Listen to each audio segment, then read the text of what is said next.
বলছে স্বামীজি মানে স্বামী বিবেকানন্দ। হ্যাঁ, কারণ এটা দিয়ে শুরু করা হলো কারণ স্বামীজির জন্মতিথি গেল, জন্মদিন গেল। জন্মতিথি ছিল 10ই জানুয়ারি আর জন্মদিন গেল 12ই জানুয়ারি। এই দুটো দিনকে স্মরণ করে আমরা স্বামীজির বাণী দিয়ে প্রথম শুরু করছি দেবত্বের সন্ধানে। স্বামীজি বলছেন, এটা স্বামীজির বিখ্যাত কথা, তোমরা সব করতে পারো। মানে আমরা সবাই, সমস্ত মানুষ সমস্ত কিছু করতে পারি, আমাদের মধ্যে সেই শক্তি আছে, সেই সক্ষমতা আছে, সেই সম্ভাবনা আছে।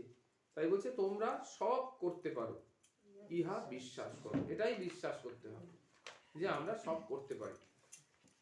বৌদিটা আছে কি? তাহলে আমরা সব করতে পারি। এই যে করার ক্ষমতাটা, আমরা তাহলে যে বসে থাকি অনেক সময় এটা আমি পারবো না, এটা করব না, এগুলো কিন্তু আমাদের ইচ্ছা শক্তির মাধ্যমে হয়। হ্যাঁ, চেষ্টা করলেই, আমরা একটু চেষ্টা করলেই করতে পারি। সেই জন্য আমাদের তিনটে শক্তির কথা আমরা বলেছিলাম, হ্যাঁ তাই না? ইচ্ছা শক্তি, জ্ঞান শক্তি আর ক্রিয়া শক্তি। তাহলে প্রথমে হচ্ছে জ্ঞান শক্তি। জ্ঞান শক্তি মানে জানতে হবে, বিষয়টা সম্পর্কে জানতে হবে। তারপরে ইচ্ছা শক্তি, এবার জানার আগেও ইচ্ছা শক্তি কার্যকরী হতে পারে, যে আমি জানবো না, জানতে চাইবো না, এইরকম আর কি। তাই বললো আমাদের স্বামীজির বিখ্যাত প্রার্থনায় বলা হয়েছে, মা আমার দুর্বলতা কাপুরুষতা দূর করো, আমায় মানুষ করো, হে জগদম্বে, হে গৌরীনাথ বলে প্রার্থনা করছেন, বিখ্যাত স্বামীজির প্রার্থনা। সেখানে তিনি বলছেন, স্বদেশ মন্ত্র বলা হয় এটাকে, সেই স্বদেশ মন্ত্রের প্রার্থনাতে বলছে, হে জগদম্বা, হে গৌরীনাথ, আমার দুর্বলতা কাপুরুষতা দূর করো, আমাকে মানুষ করো। এই যে আমাকে মানুষ করো, এই মানুষটাই হচ্ছে আমাদের প্রকৃত মনুষ্যত্বের প্রতিষ্ঠা। শঙ্করাচার্য বলছেন যে দেবতার কৃপা লাভ করার জন্য, হ্যাঁ, দেবতাকে পাওয়ার জন্য আমাদের তিনটে জিনিসের প্রয়োজন। বলছে দুর্লভম ত্রয়মম এতৎ দেবানুগ্রহ হেতুকম। দেবের অনুগ্রহ, ভগবানের অনুগ্রহ লাভ করার জন্য, ভগবানের কৃপা শক্তি লাভ করার জন্য, ভগবানকে পাওয়ার জন্য, ভগবানকে জানার জন্য তিনটে জিনিস পরপর আমাদের দরকার।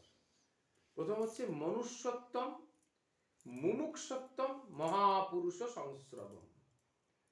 মনুষ্যত্ব, প্রথমে আগে মানুষ জন্ম লাভ করব, তারপরে আস্তে আস্তে সাধন ভজন করে, শিষ্টাচার অবলম্বন করে, সংযম অবলম্বন করে আমরা মনুষ্যত্বে প্রতিষ্ঠিত হব।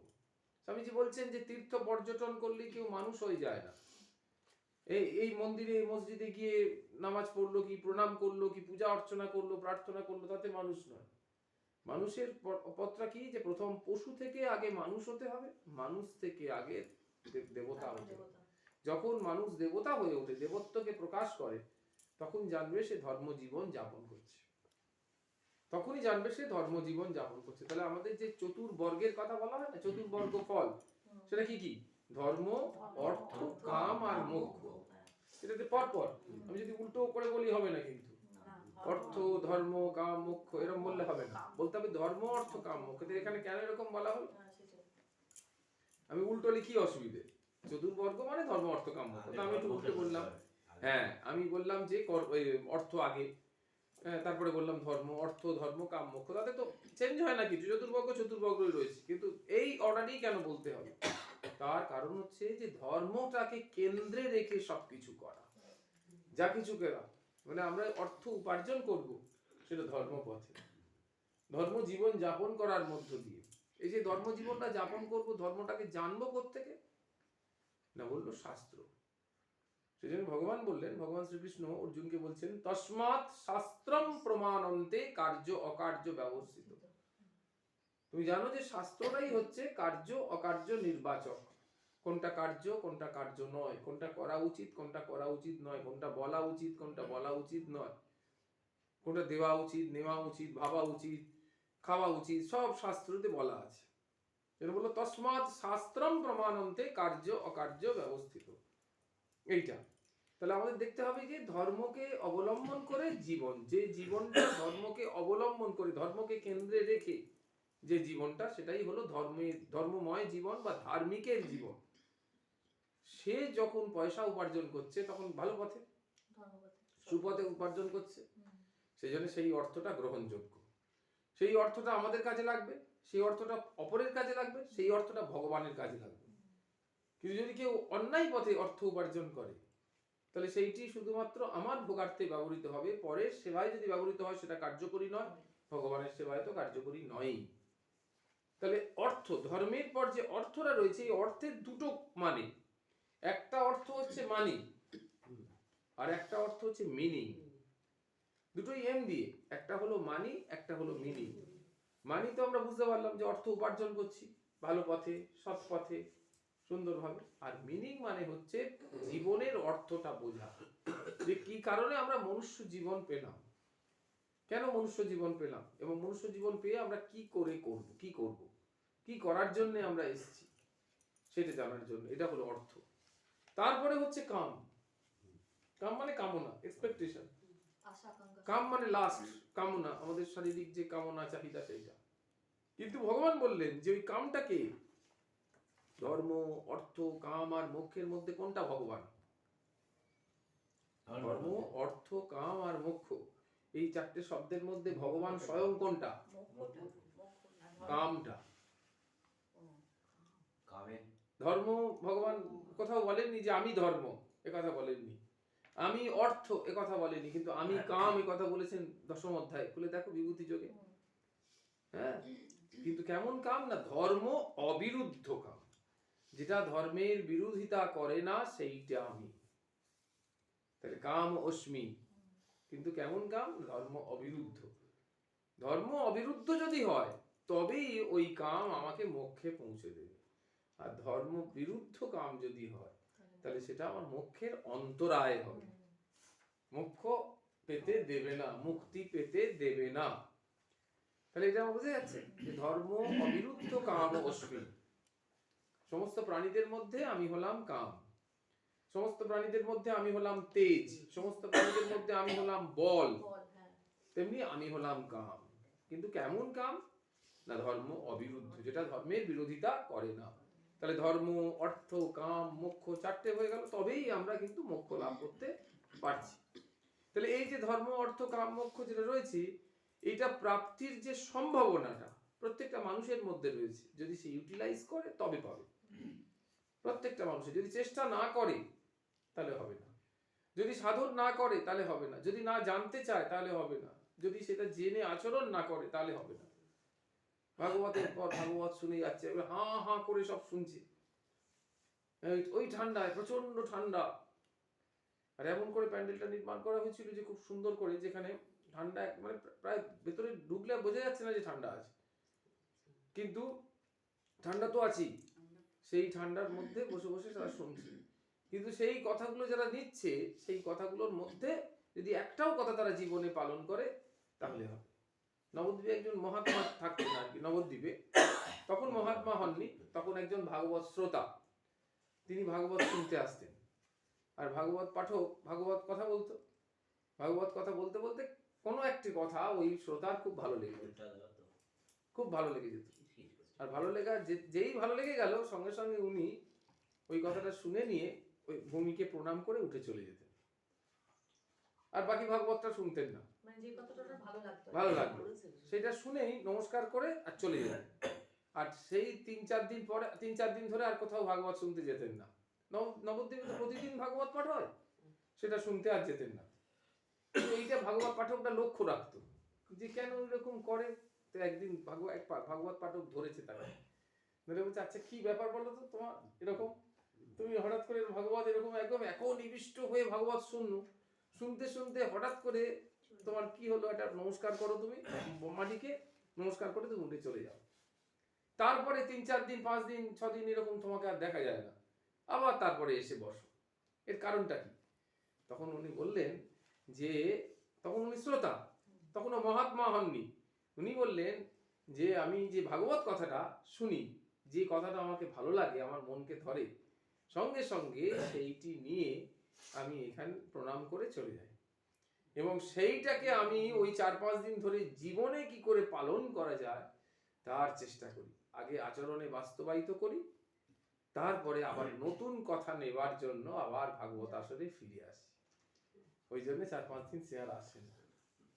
বুঝতে পারছো? তাহলে আচরণটাই কতটা মুখ্য, সেই আচরণটাই আমাদের পরিবর্তন আনবে।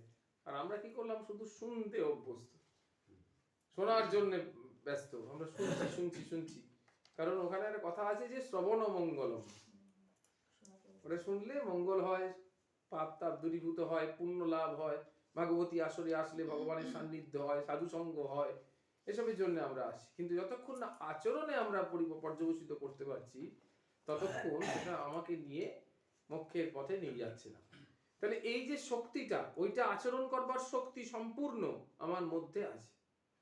সেই শক্তিটাকে আমাদেরকে আগে চিহ্নিত করতে হবে। প্রথমে আগে শনাক্ত করতে হবে যে হ্যাঁ, এই শক্তিটা আমাদের মধ্যে আছে। তারপরে সেই শক্তিটাকে বাইরে বের করে আনতে হবে। তারপরে সেই শক্তিটাকে কাজে লাগাতে হবে। তাহলে কটা স্টেপ, কটা? 3টে ধাপ। আগে আমরা যে শক্তিমান, আমরা যে তেজস্বী, হ্যাঁ, আমাদের মধ্যে সেই সম্ভাবনাটা রয়েছে, অনন্ত সম্ভাবনা আমাদের মধ্যে লুকিয়ে রয়েছে, সেটা আগে জানতে হবে, বিশ্বাস করতে হবে, চিহ্নিত করতে হবে। তারপরে সেটাকে বাইরে বার করে আনতে হবে, তারপরে সেটাকে কাজে লাগাতে হবে।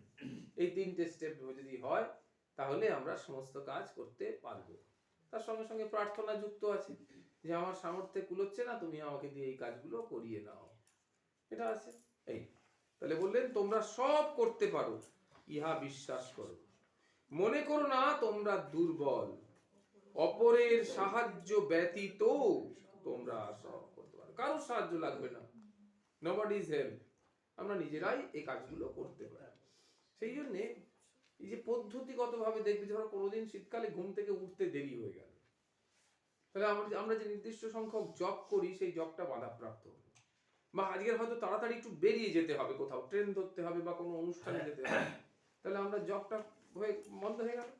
আমি সকালবেলা উঠে ধরো 5000 জব করি, সেই 5000 জবটা আমার বন্ধ হয়ে গেল, আমার 1000 জব হলো হয়তো। কি যারা 1000 জব করে তাদের হয়তো 100 জব হলো, তাহলে আমি বেরিয়ে গেলাম। তার মানে কি, এই জবটা করার মতো ক্ষমতা আমাদের মধ্যে রয়েছে, অথচ সেই ক্ষমতাটাকে আমরা কাজে লাগালাম না। তাহলে কি, আমি বেরিয়ে যাওয়ার পথে আমরা তখন মালা পাচ্ছি না, কিছুই করব না, শুদ্ধাসন পাচ্ছি না, কিন্তু মনে মনে তো জবটা করতে পারি, মনে মনে সেই জবটা আমরা করে যাচ্ছি। তাহলে ওই সংখ্যাতে হয়তো না পৌঁছলো, কিন্তু যে সংখ্যাটা করে বাড়ি থেকে বেরিয়েছিলাম তার থেকে একটু আধিক্য হলো, তাহলে সেই মতো আমাদের চেষ্টা করতে হবে। তাহলে দিনটা যেন কখনো ব্যর্থ না যায়। হ্যাঁ, তাই এখানে বলছেন এটা, যে অপরের সাহায্য ব্যতীত তোমরা সব করতে পারো, সব শক্তি তোমাদের ভিতর রয়েছে, উঠে দাঁড়াও এবং তোমাদের ভিতরে যে দেবত্ব লুক্কায়িত রয়েছে তা প্রকাশ করো। তাহলে দেবত্ব, এই দেবত্বটা কি বলা হচ্ছে? ডিভিনিটি, সেটাকেই বলা হচ্ছে পোটেনশিয়ালিটি, সেটাকেই আবার বলছে আধ্যাত্মিক ঊর্জা, ঊর্জা শক্তি, পোটেনশিয়ালিটি। এটা একদম ইনবর্ন পাওয়ার, এটা কেউ বাইরে থেকে ইনহেল করেনি, এটাকে বাইরে থেকে কেউ কনজিউম করেনি, এটা একদম সম্পূর্ণ আমাদের ভিতরে। আমাদের বালগঙ্গাধর তিলক, তার একটা বিখ্যাত গীতার ভাষ্য আছে, গীতা রহস্য বলে, সেখানে কর্মযোগ ভাষ্য, তার উপরে সেই মানুষটা স্বামীজিকে একদম দেবতার মতো দেখতেন। তিনি বলছেন যে liberty is our birth right and we shall have it. Swaraj আমাদের জন্মগত অধিকার, আমরা সেটাকে গ্রহণ করবই বা সেটাকে ছিনিয়ে নেবই। তাহলে স্বরাজ আমাদের জন্মগত অধিকার। এই যে জন্মগত অধিকার, সেরকম আধ্যাত্মিক ঊর্জাটা আমরা প্রত্যেকে পেয়েই এসেছি, কিন্তু সেই আধ্যাত্মিক ঊর্জা সম্পন্ন যে আমরা, সেটা আমরা জানি না। তাহলে ঠাকুর বলছেন যে সাপের মাথায় মণি আছে, সাপ জানে না, সাপ ব্যাঙ খেয়ে মরে। এই ব্যাপারটা, যে সাপের মাথায় তো মণি, সেই মণিতে আলোকিত হয়ে আছে, সেটা সাপ জানে না, সাপ ব্যাঙ খেয়ে যাচ্ছে, বলে বেশ সুন্দর আছে, বেশ ভালো আছি, এরকম ভাবছে। তাহলে আমাদের মধ্যে সেই অনন্ত সম্ভাবনা, সেই সুযোগটা রয়েছে, সেইটাকে নিয়ে আমাদের উঠে দাঁড়াতে হবে। তাই বলছে তোমার ভেতরে যে দেবত্ব রয়েছে, লুক্কায়িত রয়েছে, তাকে প্রকাশ করো। আমরা সংসারের দাস, ইন্দ্রিয় অভিমুখে ধাবিত হয়ে নিজেদের এই অবস্থায় এনেছি। এই যে দুর্বল অবস্থা, এই অবস্থায় আমরা এনেছি। কারণ কি? ইন্দ্রিয় পরায়ণতা, ইন্দ্রিয় অভিমুখে ধাবিত হয়ে, ইন্দ্রিয়গুলো যেদিকে টেনে নিয়ে যাচ্ছে, আমরা সেই দিকেই টেনে নিয়ে যাচ্ছি, এরকম অবস্থা। এখন বিপরীত দিকে চলো, ঈশ্বরের চিন্তা করো। মন কোনো শারীরিক বা মানসিক ভোগের চিন্তা না করে যেন শুধু ঈশ্বরের চিন্তা করে। মনকে বলছে যে মন আর অন্য কোনো চিন্তা নয়, না শারীরিক না মানসিক, হ্যাঁ, কোনো চিন্তা নয়। সেটা কিরকম? না ভোগের, সেই ভোগের চিন্তা যেন না করে শুধু ঈশ্বরের চিন্তা করে। ঈশ্বরের চিন্তা মানে সদর্থক চিন্তা, ভালো চিন্তা, যে চিন্তাটা আমাদের ভিতরে সেই অনন্ত সম্ভাবনাকে জাগিয়ে তুলবে। আমাদের ভেতরে সব শক্তি আছে। আমরা যে কুকুরে টুকরে ওরকম বসে রয়েছি না, এরকম নয়। আমরা আমরা সবসময় কচ্ছপের খোলের মধ্যে যারা এরকম কুকুরে রয়েছি, এরকম এরকম আমরা নই। কিন্তু আমরা হচ্ছি সেই বীর্যবানদের বংশধর। বলে কেউ বলে গোত্র কি, বলে শাণ্ডিল্য গোত্র। হ্যাঁ, কেউ বলছে কি গোত্র, বলছে কান্নায়ন গোত্র। এই কান্নায়ন ঋষি, তার পরম্পরা। শাণ্ডিল্য ঋষি, তার পরম্পরা, তাই না? তাহলে সেই পরম্পরা, আমরা কিন্তু এরকম বীর্যহীন নই। আমাদের মধ্যে সেই অনন্ত সম্ভাবনা প্রথম থেকেই বীর্যবান। আমাদের মধ্যে সেই সাধন শক্তি সেটা রয়েছে, পুরুষাকারের শক্তি, পৌরুষ যেটাকে বলছে ম্যানলিনেস, সেটা আমাদের মধ্যে রয়েছে। অ্যাবস্টিনেন্স মানে সংযমের শক্তি আমাদের মধ্যে রয়েছে, কিন্তু আমরা জানি না। মনু আমাদের যিনি আদি পিতা, আমাদের আদি বাবা মাকে, মনু আর শতরূপা, মনু আর শতরূপা এরা হচ্ছে আমাদের আদি বাবা মা। সেই জন্য আমরা মানব, মনু বংশধর বলে মানব। তিনি বলছেন যে ধর্মের 10টা লক্ষণ আছে। ধর্মের লক্ষণ কটা? সাইন অফ রিলিজিয়ন ইজ 10 আর 10। সেটি কি হচ্ছে? ধৃতি, ক্ষমা, দম, অস্তেয়, শৌচম, ইন্দ্রিয় নিগ্রহ, ধী, বিদ্যা, সত্যম, অক্রোধ, দশকম ধর্ম লক্ষণ। ধর্মের লক্ষণ হচ্ছে 10টা। ধৃতি, প্রথম হচ্ছে ধৃতি মানে ধৈর্য, ক্ষমা করার ভাব। কে ক্ষমা করতে পারে? যার মধ্যে সহ্য শক্তি আছে। তাহলে সহ্য শক্তিটা তার মধ্যে ছিল।